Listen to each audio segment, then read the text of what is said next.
বন্ধুরা, আষাঢ় অমাবস্যা কবে পড়েছে? 14ই জুলাই। একটা কালো রঙের পেন জোগাড় করতে হবে। আমি আবারও বলে দিচ্ছি, ভুল করে কিন্তু লাল নীল হলুদ পেনে লিখে ফেললে কিন্তু হবে না। কালো কালির পেন নিয়ে তোমার মনের ভেতরে যে ভয়টা রয়েছে, সবসময় দেখবে অনেকের মনে ভয় থাকে যে আমি এই কাজটা কি করতে পারবো, আমি কি ওর সাথে আমার প্রেমের যে সম্পর্কটা সেটা কি ঠিকঠাক হবে, বা আমি কি এই কাজটা করতে পারবো, এই যে ভয়টা, সেই ফিয়ার বলে সেই কথাটা লিখে দেবে।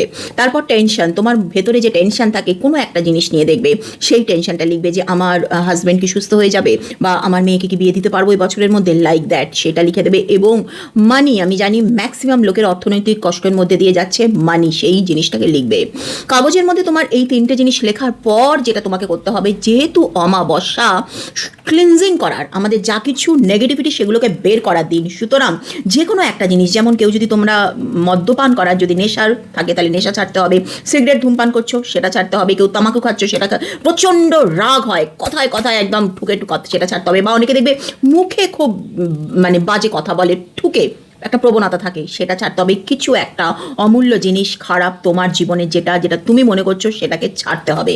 তারপর এই কাগজটাকে হাতে ধরে বসে, যে তোমার ইষ্ট দেবতা তার সামনে বসে ওম ক্লিং কৃষ্ণায় নম বলে 108 বার বলবে। তারপর কাগজটাকে ভাঁজ করবে, করে 108 বার বলা হয়ে যাওয়ার পর তোমার বাড়ির যেখানে কমোট আছে সেই কমোটের মধ্যে গিয়ে ফ্লাশ করে দেবে, অ্যাজ ইফ সমস্ত জীবনের নেগেটিভিটি তোমার বেরিয়ে গেল। খুব শুনতে সামান্য লাগলেও অমাবস্যার রাতে করে দেখো এই টোটকা, 100% তোমার জীবনে কিন্তু একটা ইউ টার্ন নিয়ে আসবে। যদি মনে করো রেমেডিটা করবে, কমেন্ট সেকশানে আই অ্যাম রেডি অবশ্যই লিখতে হবে।